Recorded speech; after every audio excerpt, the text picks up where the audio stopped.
Awesome. Looks like we're live. How's it going, everyone? My name is Vishal Vivakar, and I'm from Front. And I'm really excited today for a really special webinar we have for you today. 5 steps to fix your sales to customer success handoff. And even more excited outside of just the topic is the lovely guests that we have today, Sam and Maddie. Sam from Front and Maddie from Guru, who are going to share their secrets and let us know, their inside story, their knowledge, their tips, their tricks, everything about today's topic. So really excited. We're just going to wait another minute or so to let people get in here, but it looks like we already have quite a few joining us. So super excited about that. Before we start, I wanted to cover a few housekeeping items. So as we mentioned in our emails, we are recording this. We will be sending the recording after this webinar is completed. So be on the lookout for that in case you missed it, in case you want to rewatch it or share it with other folks. The other thing is for attending, you're gonna get the Sales to Success handoff template and the customer kickoff deck. So these are both Sam and Maddie's ultimate resources for setting expectations with customers. So we'll be sure to send that with the recording after this webinar is completed. And lastly, please definitely ask your questions. There's a questions tab. So feel free to add your questions in there. We'll try to answer them along the way, but we'll definitely leave time at the end of the webinar to go ahead and get through those questions. So yeah, thanks all for joining us today. And as we are waiting for people to join in, a question for the folks, and I'll start with Sam and Maddie first, but for everyone out there, if you can just chat in, let us know that you can hear us, let us know you can see us, and tell us where in the world you are. Sam, where are you today? I'm in LA, and LA is doing fantastic because the Dodgers just won the World Series last night. What a great year for LA. I'm a LA person too, so I'm celebrating myself. But 2 championships so far this year, pretty amazing. Yep. Maddie, where are you? Hey everybody, I am calling in from the East Coast. I'm in Philadelphia, PA, and can't say the same about our sports record this year, specifically as it relates to the Eagles, but we're hopeful, we're gritty, we're working hard. So stoked to be here today. Nice. Looks like we have people from all over the world. DC, Israel, Vancouver, Boulder, SF, Croatia. Wow, amazing. Paris, this is super cool. Guess where I am? I don't know if you can tell from my background a little bit. No idea. Are no you idea. are you like in nature? I'm in Maui. Hawaii. Wow, yeah, I think you win the location poll there. This is why I threw this question in there, just so I could say that. No, just got here recently, but super nice.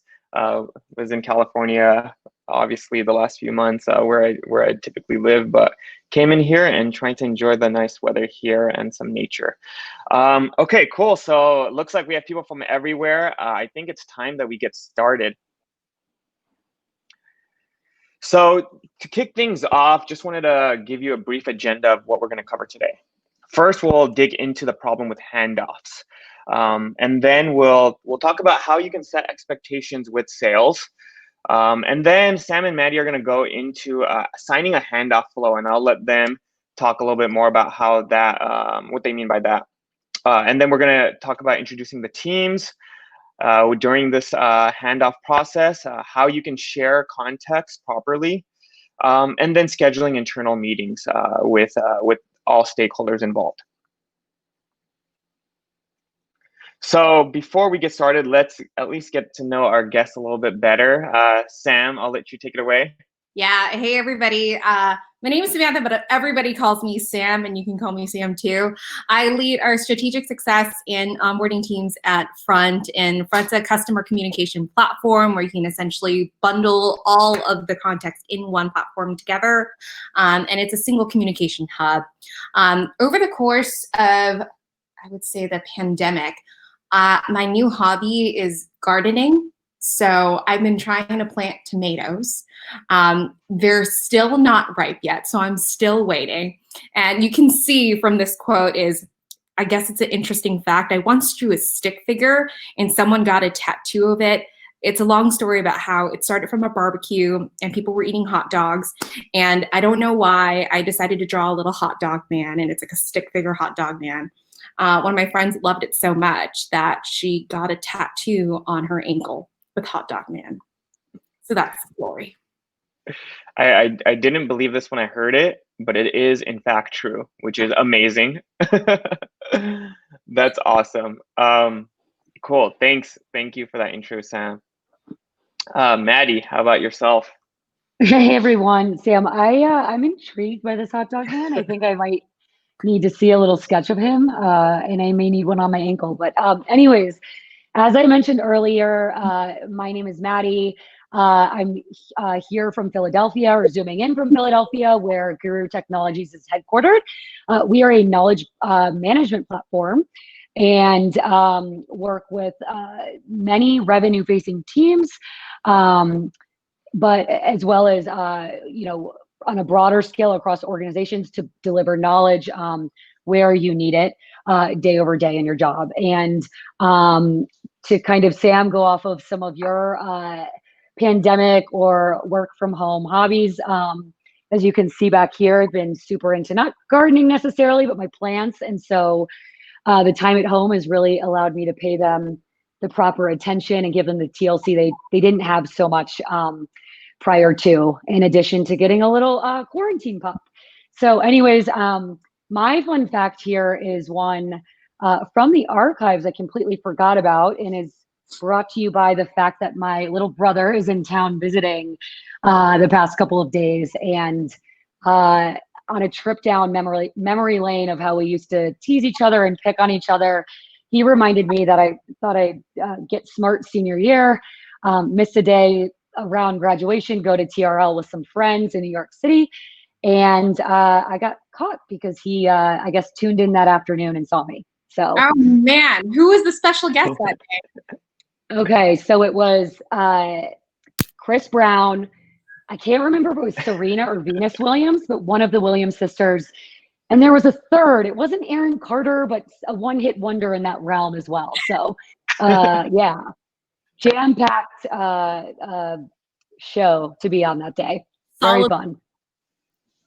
Yeah, that's star-studded. Were you like outside, like holding a sign in Times Square? Is that what you were doing, or actually in the studio? We actually got in the studio, and we were. I mean, there's not very many rows. It's very small, and so the reason I was caught was because I was like screaming so loud and trying to get the attention of the camera, which I did successfully, and why I kind of got caught there. So thank you to my brother for that week of grounding I probably got from my parents, but yeah, fun one to think about or review the past couple of days with him. Nice. Cool. Well, thank you so much, Maddie. I think it's time that we dive right in. Yeah, so diving in here, I think handoffs has been a super hot topic within our industry. So really, let's think about what the top problems are when teams are experiencing handoffs. Number one, scattered information. There's a lot of different technologies out there, and they're not all in a single consolidated system. There's a lack of context. There's a lot of things that are happening usually in the pre-sales cycle, and it may or may not get passed over to your post-sales team or your success team. And finally, probably everybody has seen this before, is incorrect expectations that are set. So Maddie and I are going to dive a little deeper and address a couple of these different problems and some strategies and tactics on how we can actually combat them.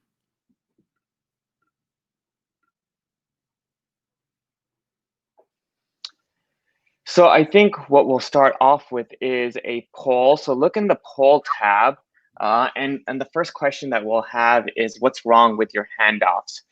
So feel free to go in there and answer the question. Getting some answers already. Super interesting so far.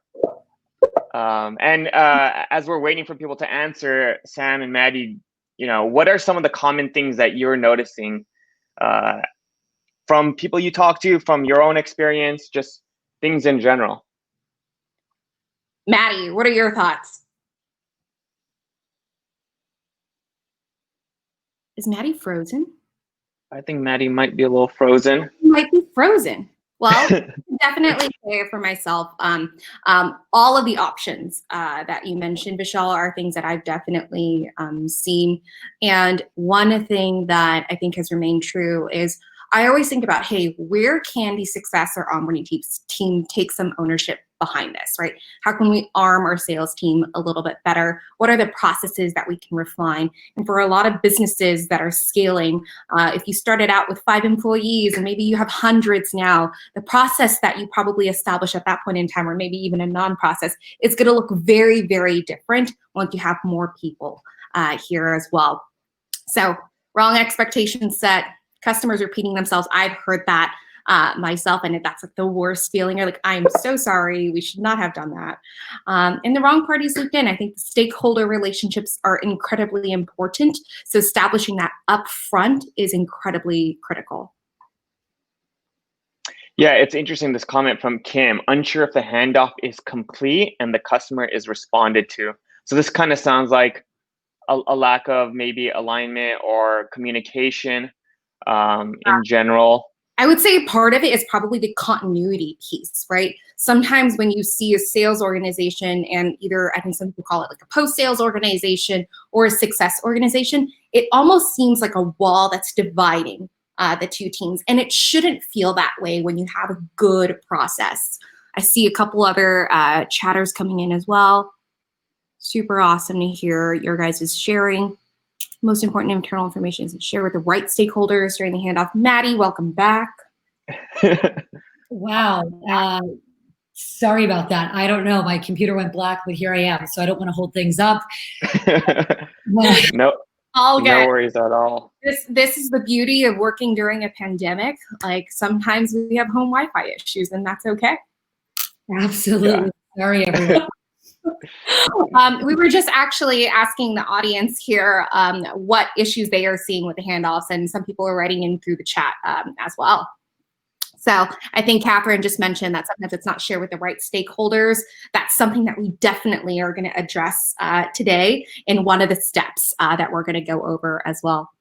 Yeah, absolutely. And it looks like just needing a standardized procedure. I can definitely +1 to that, or prior to what we stood up at Guru, I've experienced that for sure. So hopefully we'll have some helpful things there. Yeah. Awesome. I'm going to move forward with the next slide. Great. So I think this is definitely one of the interesting components here. It's like you're not necessarily handing off the customer.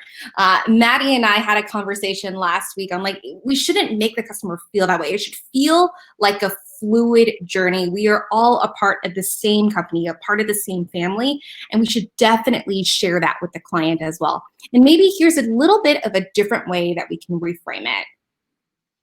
Vishal, can you go to the next slide right here? You're introducing them to the best person to help them succeed. And I think this really goes back to a scaling organization. Usually when you are a emerging business of some sort, you have typically a post-sales counterpart that may be doing everything in the post-sales life cycle, from renewals to upsells to cross-sells to onboarding to maybe even support. But as you're growing, you're going to see different skill sets emerge and specializations, and you're really introducing them to the best team or the best person to help them succeed. Maddie, what are your thoughts here? Yeah, Sam, I think we talked in depth on this last week, and I think Front and Guru are pretty well aligned around taking a step back, explaining and equipping the sales team, right? Or the account executives, whomever it may be, of what those resources are going to be and why, and why we've seen this work before. So I think it's always taking that long-term approach at Guru of who you're going to meet along the way and why, that will really help that transition process feel natural and organic, and like you're ready for that next step. When that phase or that new human or resource is introduced. So let's go over the 5 steps.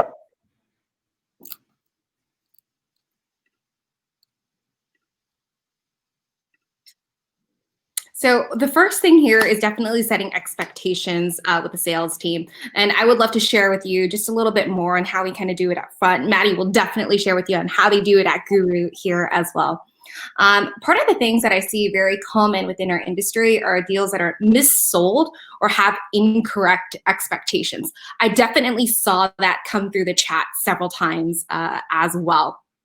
And these struggles can be, hey, maybe you're struggling to get the customer to deploy the service or product that they just purchased, or maybe your customer doesn't agree with the train the trainer approach that you guys have during that deployment phase.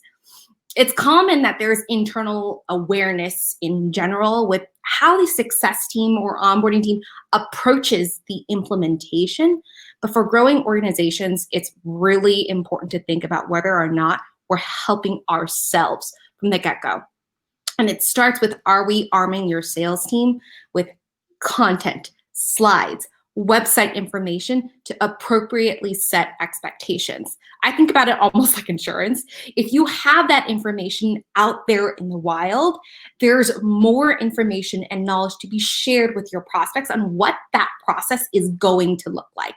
It's not a blank slate. It's not as gray as if there were to be no content or anything there. So this is something that we've definitely seen develop over the course of even Front's maturity as well. And we're going to talk about steps 2, 3, and 4. And no matter what you do in steps 2, 3, and 4, what I've noticed is if you're not arming your sales team with the right talk track or slides or content, you're going to always want to look back at these items to make sure you're setting expectations in advance as best as possible.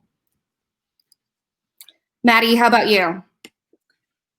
Yeah, Sam, completely agree. And I think one thing we've started to do really well, and it's allowed us to kind of even go a layer deeper with how we approach account transitions, is the documentation, the process, keeping it consistent, keeping it thorough. So we specifically do that through documentation within Guru, so that we're all operating off of, the same expectations, the same objectives, the same workflow and ways we want to talk about that, and how it's different, customers based on their use case or where their size or where they are at in their knowledge management strategy. And so I can't say enough about having the same materials for each and every team. So we're talking about it consistently. People are confident in talking about it consistently. And from there, what's been really cool is having that down and having that be very, very clear for our sales team is also allowed them to kind of step outside the box at times and recommend things that are a little bit more customized or might work for one customer a little bit differently than someone else. So having that foundation where we're all on the same page has been super helpful in allowing us to go a step further. Yeah, I think you bring up a really good point. I see Stephanie wrote in through the chat here, some realistic pain points or product gaps customers may encounter in the implementation are not necessarily properly addressed in the sales process. And then there are landmines that you're trying to avoid essentially during the deployment process. I hear you. I hear you in that so much. And I think one thing that's incredibly important is building that close relationship with your sales counterpart is incredibly important. One thing that we've done here is what I saw is hey, you know what? At the end of the day, if we have a account and it may be worth significant value and the expectations are all messed up from the beginning, it's not good for business long term. And everybody should be incentivized to be doing the same thing in the same motion and getting high quality deals.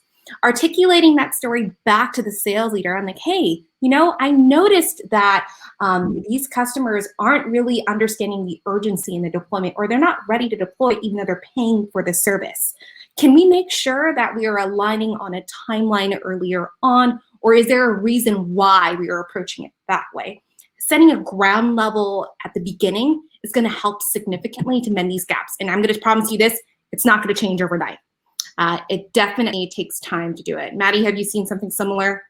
Absolutely. And I think not to get ahead of ourselves, but I will talk to later in the presentation a couple of things that we've done to alleviate this and expectations around implementation that, maybe there was a gap or there was an opportunity for clearer expectation setting and scoping between sales team and customer by looping in our customer success and onboarding folks just a little bit earlier than when we have in the past, right before they're formally a customer. So we'll get to that in a little bit, and hopefully that'll help with the pain points you're describing here. Yeah. Awesome. We definitely want to turn it over to you guys right now. Love the chat that's going on. So we have another question for you coming up here. Yes, definitely. How do you prepare sales to explain the role of success? Or do you guys have something today? So Vishal, I think you're going to cue a poll, I believe. Yes, it should be live. So it should be up and running. We also have a question. So while we're waiting for people to answer the poll, we have a question from Sarah. And I just want to remind everyone, feel free to ask your questions, and we'll have time during the end. I don't know, Sam and Maddie, if you want to answer this while we're waiting for the poll results. But another tip is if you can ask the questions in the questions tab. I know it could be a little confusing with chat and questions, but that way we don't miss it because the chat can get a little noisy. Yeah. Sarah, Salesforce communities. I have taken a slight look at Salesforce communities, and I can also talk about the evolution of the tools that we've used at Front as well. Earlier on, I think a lot of people probably can have this in common. We use Google Sheets to run a lot of our processes. We built kind of a chart and a flow in the order of events inside of Google Sheets. And one thing that I found missing from that specific process was I just wasn't able to get the data that I needed to. And I always had to request access for different projects that were going on. And so this year we actually made an investment. Shout out to TaskRay. I don't know if anybody's looked into TaskRay at all, but we use them to run our onboarding project management. And they do have a version of it where you can use a Salesforce community and then talk to your clients through it and manage the deployment process through it. I don't have too much insight on that, but I do know that it's a different license type that you would need. Should I jump in real quick? I think Troy can help you out with your question. We at Guru suffered from this a fair amount, where we have a different decision maker that's involved in the buying process, a day-to-day champion that may be there, and anywhere from 5 to 6 different folks that are prominent, from purchasing Guru to getting it implemented and stood up. And so this was something that was really important that we kept track of and organized. And in doing so, when we are kind of doing that account transition to customer success or implementation team, one of the things, and you'll see this a little bit later on in the presentation, is we have an account plan, we have a transition doc that really turns into our long-term account plan for customers. And within that, it's identifying all of the different stakeholders who may be pertinent to the success of Guru at their organization. And so what I found, so that it doesn't feel mundane for the customer to go through and check those boxes and get all those kind of housekeeping details, is just it's all about delivery. And so we just make sure, and again, I keep alluding to some content and resources you'll see in future slides. Really setting up the introduction or transition call with an agenda they know what to expect on, what they can come to expect short-term and long-term. And a part of that for us is going listen, we just want to get a lay of the land on these, 3, 4, 5 folks that are going to be involved on your end for making the solution successful. And that actually, I think, has really, really done wonders, is when we've just gone we want to get these few things out of the way.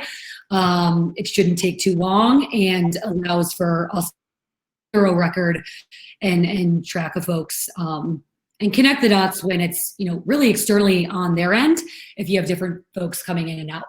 Yeah, completely agree. I'm very excited to share those slides. I'm glad that they're very relevant. Alrighty. this is just an example of some material that we really arm our sales team with. What I've seen is that it outlines all the skill sets of the onboarding team or a success team, however you would like to formulate it, and it helps put words to paper. I think part of it, it's our job to make sure that we're doing a good job in describing what our skill sets are and then arming that to the sales team. Take the time to identify what those things are. One of the things that I do is I actually have a step back slot in my calendar to really reflect on what are the things that I want to refine over the course of the next month or quarter. And if this is one of the things that you don't have, I do really recommend spending the time thinking about what the skill sets are, how you want the sales team to be describing what your superpowers are.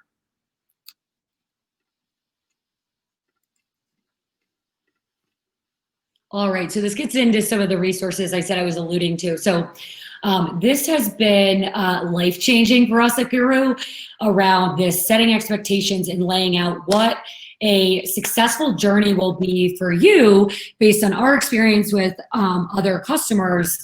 Once you purchase Guru and you're getting up and running. And so the idea here is at a very high level and at a high level timeline, because everyone is a bit different, of course.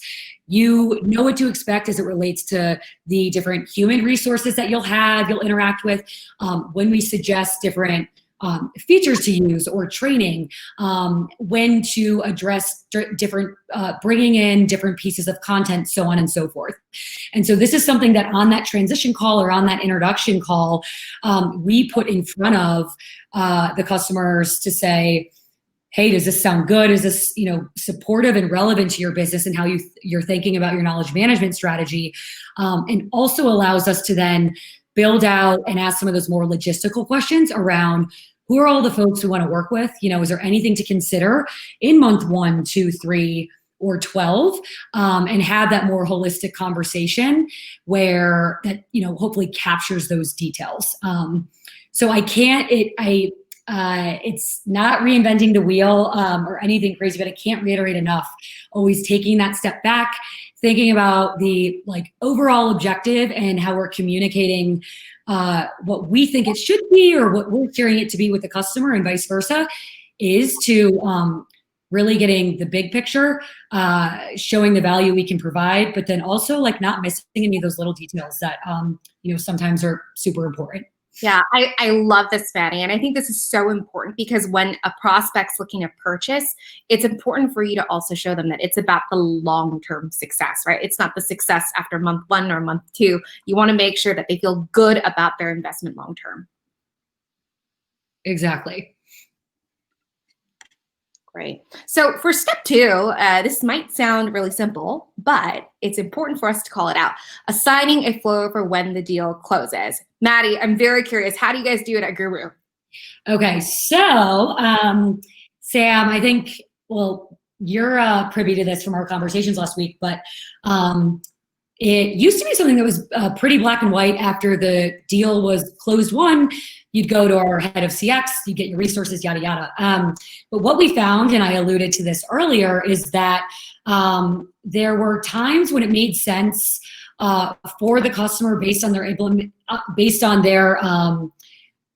plans for Guru that we loop in that CX or that product expert or implementation expert earlier on. So not quite when the deal was over the finish line, right before that, so that they could get a realistic idea of what implementation would look like based on their scenario at a deeper level, right?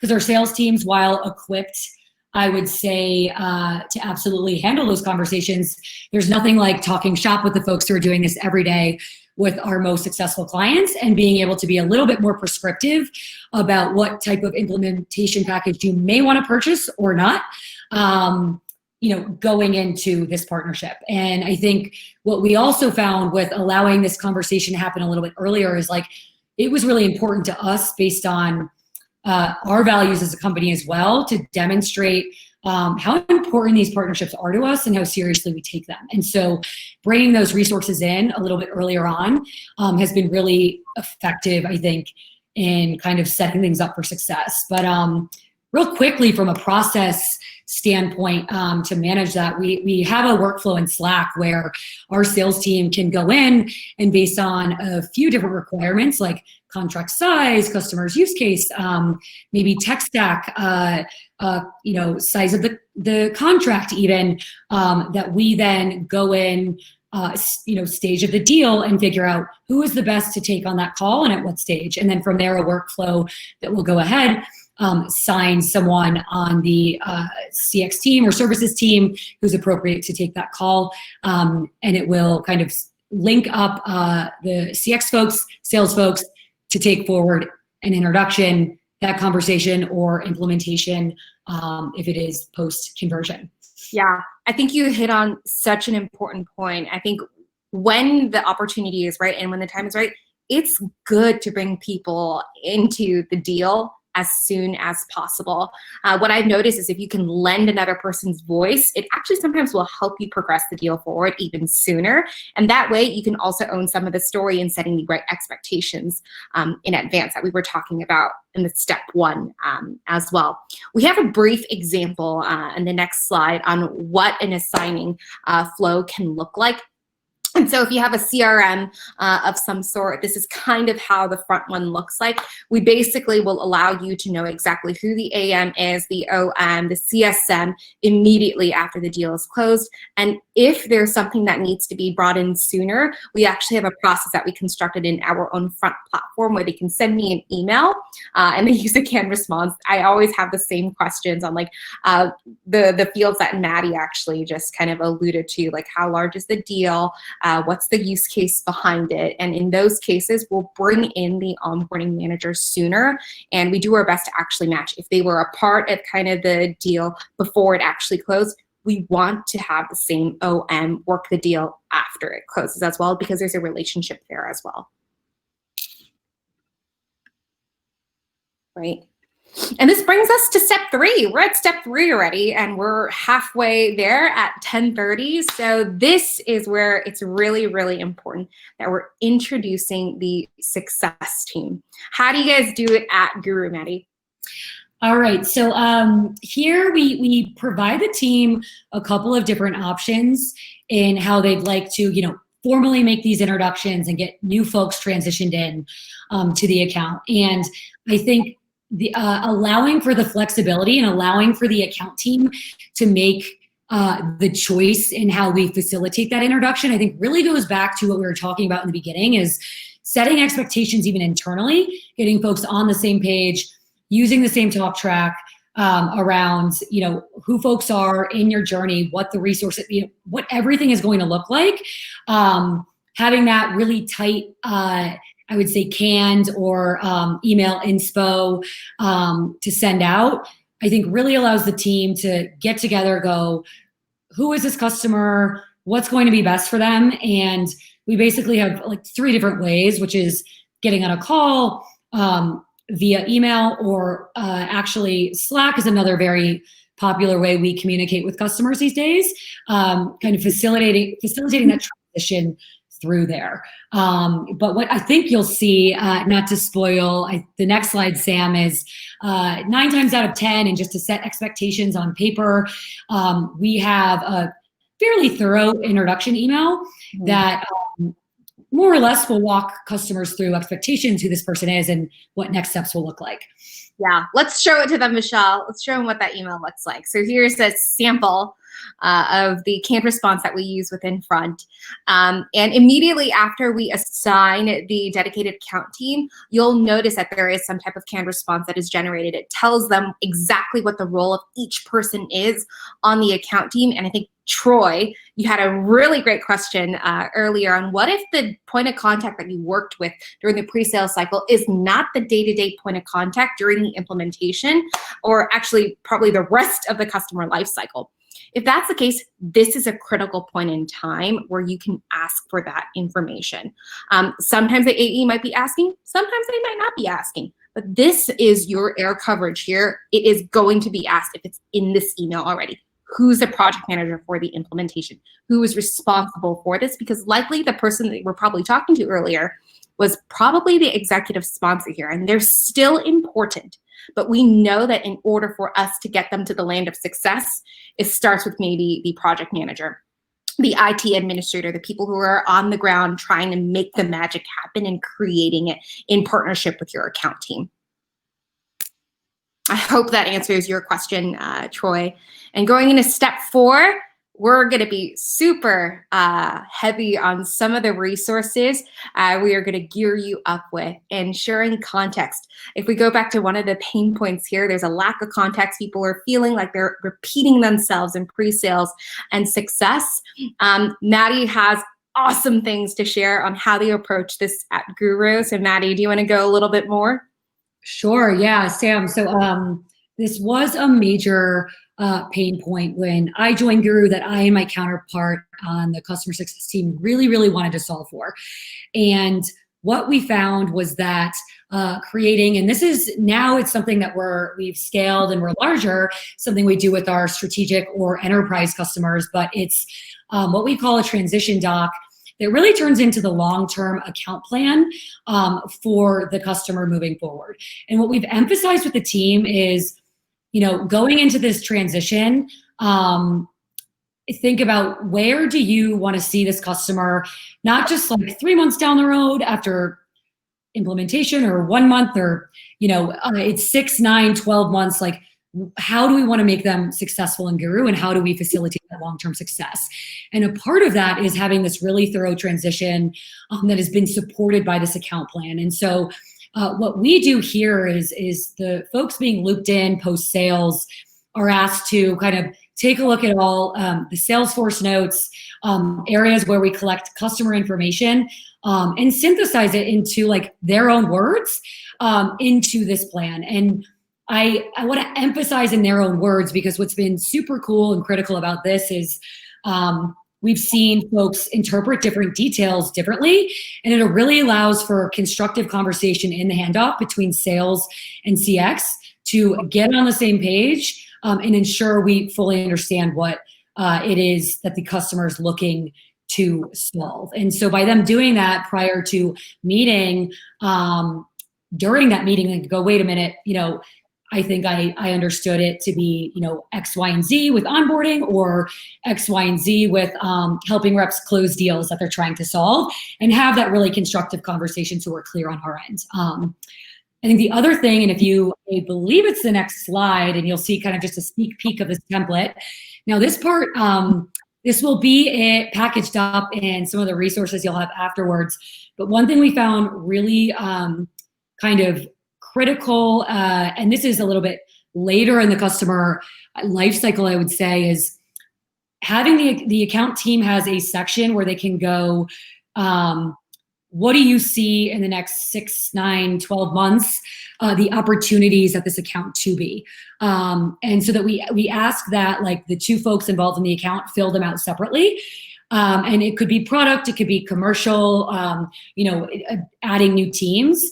And what I love about that is people have different perspectives and see the account differently. And so it allows that account team to come together and go, oh, I really didn't see that, or even identify a red flag or a gap that we want to take care of. And so that has just been hugely monumental in, keeping the long-term success plan objective for the customer top of mind, and hopefully not misconstrued by the folks internally on our end that are working with them. Yeah, absolutely here. I think for all of us here today, it's probably a given that context needs to be shared, right? But it's very critical that your sales team buys into the need for high quality notes and context. And for those of you that might be struggling to get the sales team's buy-in, here are some ways that you can definitely pose it. Hey, help us deliver on what you pitched to the client. Help us avoid any pitfalls for this client so they don't come running back to you. Help us look our best and deliver our best so they can be a case study for a deal that you sold. If it's anything, I definitely think everyone loves it when there is a shout out. Once there is that newsletter or that case study that's published by your marketing team, I will say it feels amazing when that happens. And our goal is really just to make every single customer a case study if possible. So really getting that sales team buy-in, I think, is absolutely critical, and filling out a template like Maddie is sharing here. All the questions here are such awesome questions that you guys have probably also come upon here, and you're probably thinking, hey, if our sales team can just spend a little bit more time on telling us what they've been exposed to, we'll be so much better off. And here's the thing, not all accounts are perfect. And that's an expectation that we have to set for ourselves. We're always going to be striving for our best, but guess what? Lots of accounts are probably going to have risks associated. And the best thing that we can do is to know about those risks in advance, so we know how to course correct, so we know any product requests that might be coming our way, so that we know who we need to queue in at any point in time if change management is going to be incredibly steep. So I want to show you a little bit of a scalable format that we've implemented at Front. I think it's the next slide. It's a scorecard. So similar to Maddie's account plan, we basically have a handoff record that is separate from the Salesforce notes. I think both of us have kind of a separate record where we keep these different pieces of information. And what we ask for the AEs to do, so the sales team to do, is to score their account. There's 7 components that they need to score. And it's a very, very quick process. There's basically scoring 1, 2, or 3 on executive alignment, technical compatibility, product fit, so on and so forth. And you guys can read this for yourself. But what you can do later on down the line is, if you guys have a cohort of accounts and you say, hey, you know what? We're seeing a lot of churn with the accounts in, I'm going to say Q4 of 2020. If you look back at the scorecard, you can maybe notice, hey, a lot of them are lacking a project manager. A lot of them have very low adoption metrics within the first 3 months. That might be a muscle that we may need to refine, and nothing is more powerful than having data at your fingertips. So getting this information in advance is going to be critical for you to be able to iterate on your processes and really define what needs to be adjusted as you grow as a business as well. Now, the one thing I always set with the sales team in advance is I'm not looking for perfect scoring accounts. That's not the intention here, right? That would defeat the entire purpose of a scorecard. What we're really just trying to understand is an honest take on where the account is. So if we need to adjust motions in the future, we know exactly what levers to pull. We use Salesforce for this. So basically, it is a couple different fields in Salesforce that we had our Salesforce administrator implement, and then they do a total score of it as well. And then anything that's in Salesforce, you can pull reports on. So it actually works out really nicely. Yep, you got it, Blanca. Awesome. So over here, I want to learn a little bit more about you guys. How do you guys share context with your team? And if you guys have any questions for us, feel free to write it into the chat or the questions section as well. But I would love to hear from you on the poll too.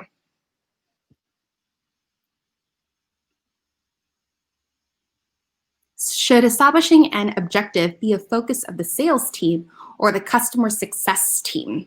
Maddie, what are your thoughts here? Yeah, I was going to say, we've spent a lot of time at the end of 2019, 2020 talking about this. So this comes back to the fluid process expectation setting we do internally within the teams.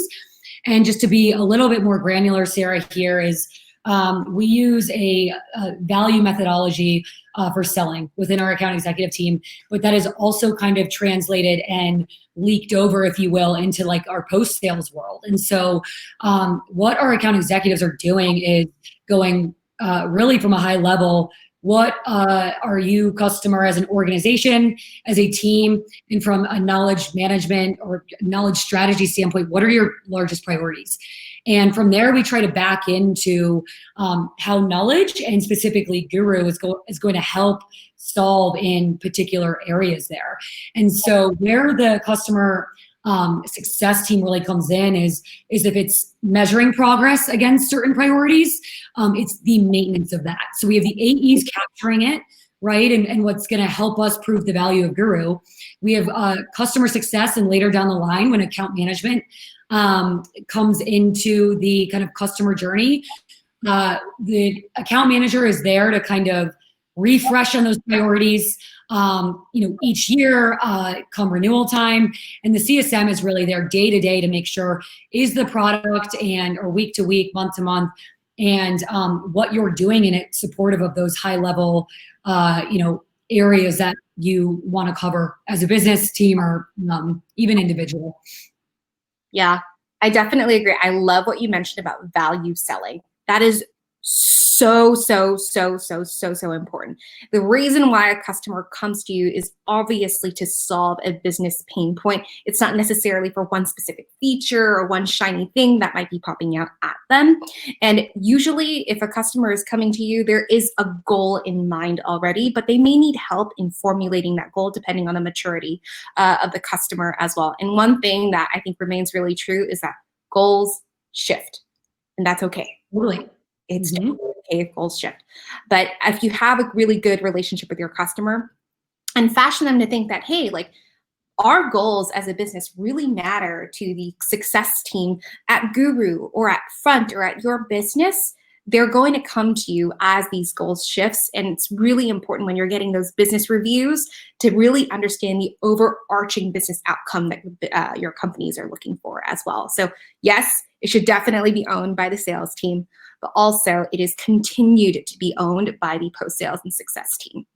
Absolutely. And Sam, just to throw one other thing in there as well around the value conversation, not to get too far off track, but we've also found that when we go in and start speaking with a team and we go, what are your priorities? Usually they're thinking on an individual level or even their team, or even like, well, what should I share that's relevant to Guru?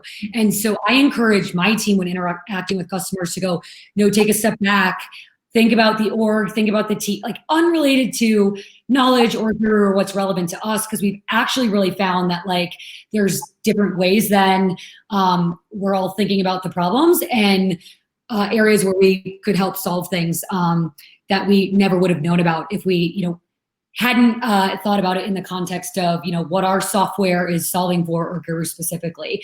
So one kind of pro tip there that has been really helpful for my team in facilitating those conversations. Absolutely. Great. And I think the final step we have here is scheduling the internal handoff meeting. So critical, so necessary to have. And I love what Maddie actually mentioned to me last week, but I won't say it. Maddie, I would love for you to say it on how can you make sure that there's like a really close bond between the success and sales team.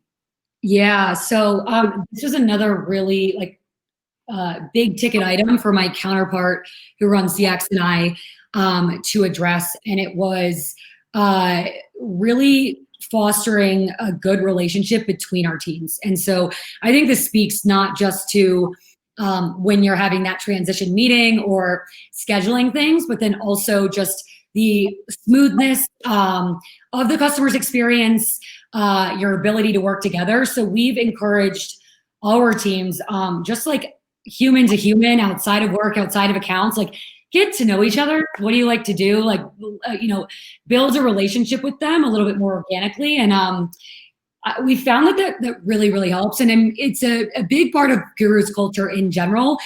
So I think supportive in a couple areas. It's like fostering a really amazing customer experience, but then also kind of in line with, as an organization, what we're looking to do. So that manifests obviously a little bit differently now that we're all over Zoom, but with team bonding individually and as a group, quarter over quarter, even having joint meetings at times when it is more work and account related.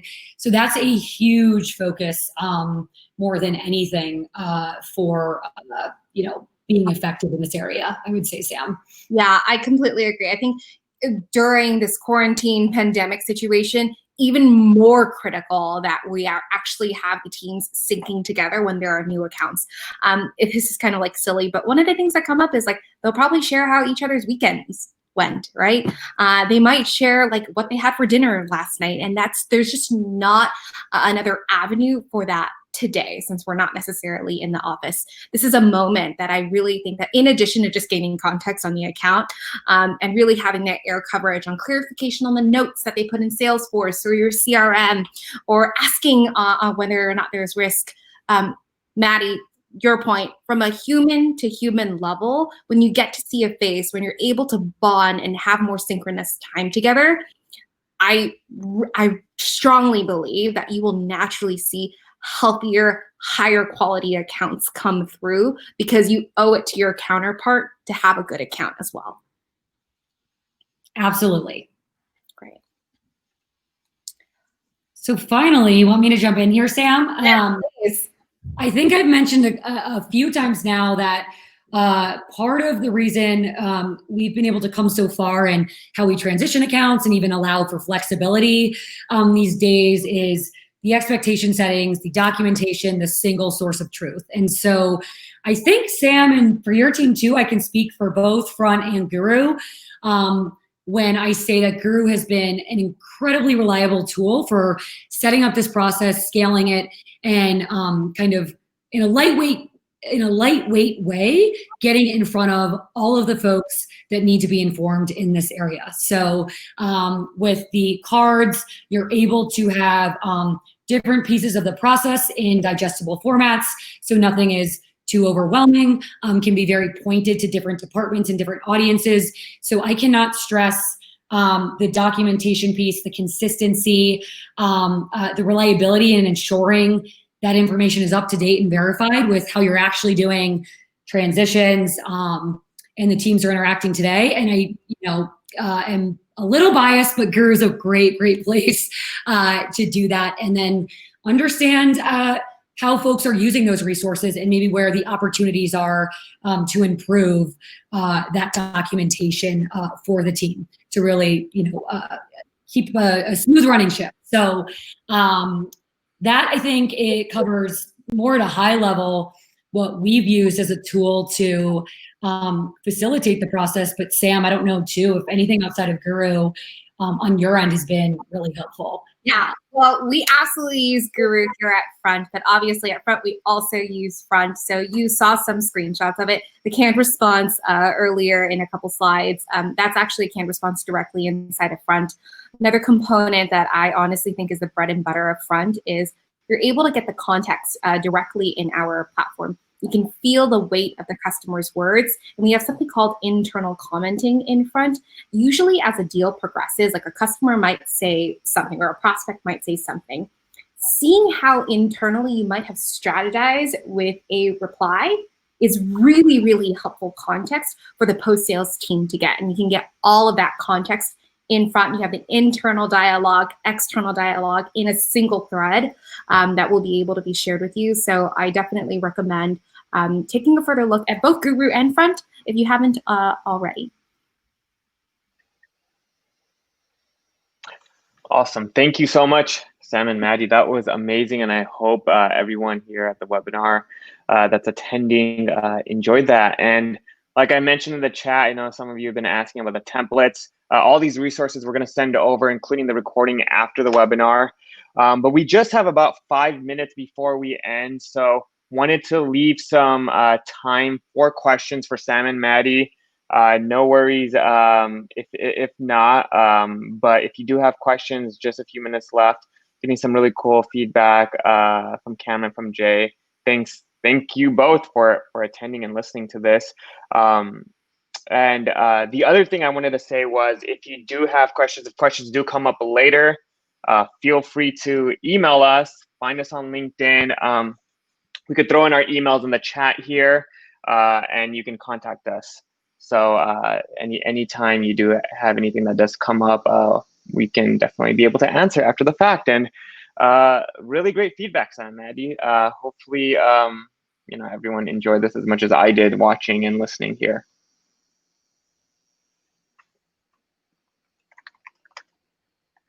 Thanks everyone for the kind words. It was great getting to spend some time with you guys. And thanks, Maddie.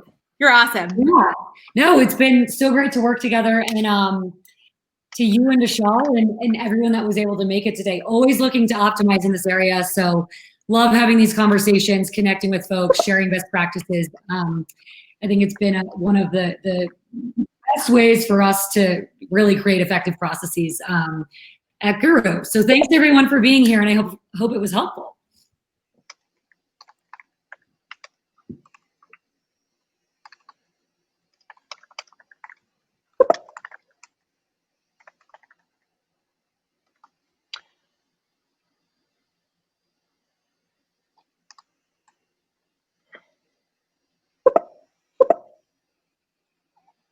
I just threw my contact info in there. So if you do have questions that come up later on, feel free to email me. If you're interested in a guided demo or trial experience where we'll actually help you get set up and really walk you through and hold your hand in terms of like getting started with Front and talking about some of these or getting you acclimated with some of the things that we talked about, canned responses, internal comments, ways you can improve your handoff.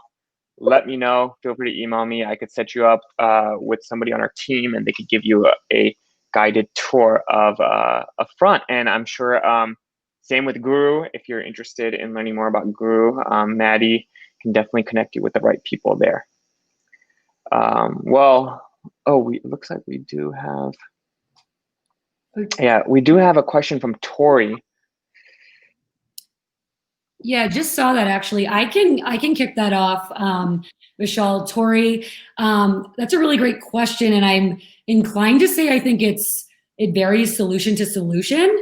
But at Guru, there are varying timelines to getting implemented and stood up. We have some folks that, depending on what they're looking to do, it is a matter of a week or two, right? And so there's a very small window between purchase and when you're getting value. But then we have folks that, for internal strategy purposes or whatnot, really want to do a phased rollout, phased approach. And I think really here to kind of set expectations around not getting value right away if there's some sort of startup time or curve is around our project plans. So implementation, Guru being involved in the implementation or not, if it's, you just have a CSM, we really like to start you off on a project plan so that we can clearly set expectations on if you're looking to do XYZ. One, when we'd recommend you do that, the order in which you tackle them. And so folks also know and can kind of see pretty explicitly the timelines around like when they'll start to see value or take advantage of a certain part of the product. So with that, it's something I want to say we fortunately have not yet really run into. Yeah. I want to definitely +1 to what Maddie just mentioned. That time to value is incredibly critical. And though I would love to say like, hey, simply paying money is like enough for you to adopt, that's just not the reality for, I would say, every single customer, probably for some of them. But it's incredibly critical that number one, we have those objectives set in advance so that we can make a project plan to get them to see value as soon as possible. And if you haven't taken the time to define what that process looks like, I do recommend kind of taking a step back. What should it look like within 30 days or within 60 days or 90 days? That way they know what to look forward to as well.